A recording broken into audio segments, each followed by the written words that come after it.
How often are you actually putting yourself out there and taking a chance and exposing yourself to rejection?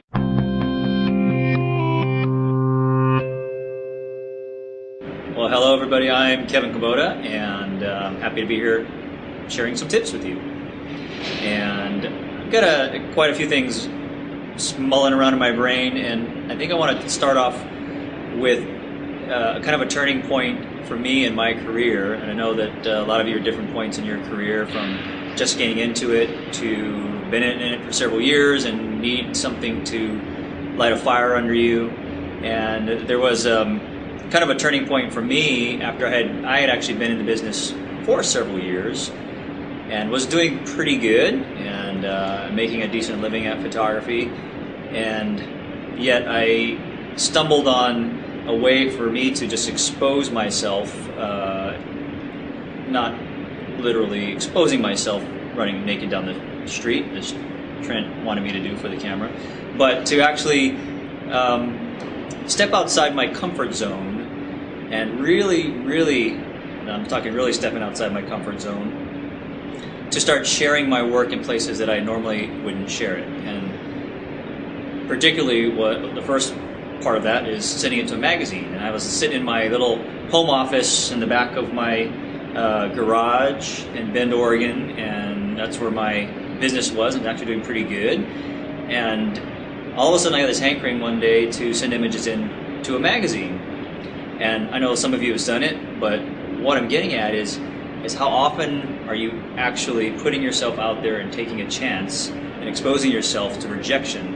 And that was probably one of the hardest things for me to face, was the fact that I could very easily get rejected by a magazine, and they would never return my calls, no pay any attention to me. So I did it, and I sent them in. There's an online form, put the images in, wrote something about myself, wrote something about the images, and put it out there and just forgot about it. And I thought, there's no way I'm going to hear from them.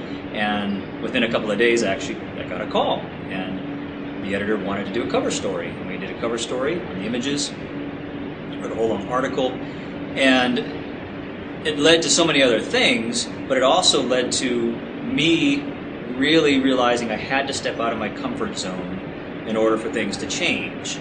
And it goes along with a lot of other wise adages about you're not going to get different results if you do the same thing every day. And I want to share this because I still today am fortunate to meet with many photographers, and many of them very successful, many of them wonderful photographers, but they're not successful. And one of the biggest things that I see is they're not putting themselves out there. They're not really promoting themselves, whether they consider it too arrogant, which I don't believe. I think that self-confidence is definitely different from arrogance. And they're not taking a chance, and it's the comfort zone that you have to step out of, and it feels really weird to expose yourself when you're not used to that. And some people are good at that, and they're able to actually put it out there, and I wasn't. So that was the first step for me. The next step for me was to open myself up to my clients more as a person, emotionally, exposing my feelings, my thoughts, even my fears in the session. And the reason I started to do that was, number one, to help them understand that I'm a real person, I'm not just a business and they're another business user. But it gave them compassion, it gave them a sense of where I'm coming from, and it seemed to actually affect the photo sessions and the sales sessions when they knew and they felt sympathy for my thoughts, my feelings, my insecurities in some sense. So I started to really share emotionally with my clients on the shoot.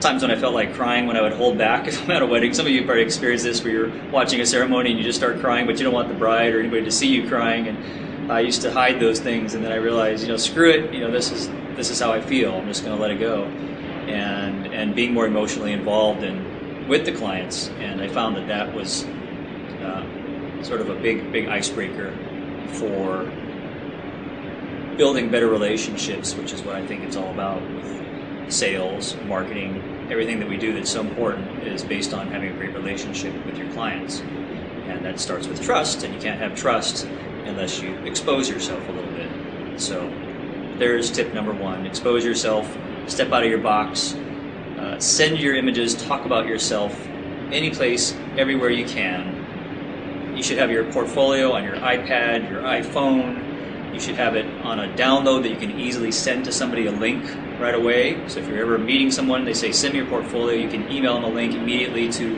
a nice formatted portfolio. I think the iPad portfolio is a great idea, but show it everywhere. And it's so rare that I have photographers who actually will come up and show their portfolio, and I just get a kick out of it. I think they're going to go places because they just bust it out anywhere. They expose themselves all over the place, and those are the photographers that are going to get noticed, and you're going to be the next guys on the cover, or girls, cover girls, cover guys.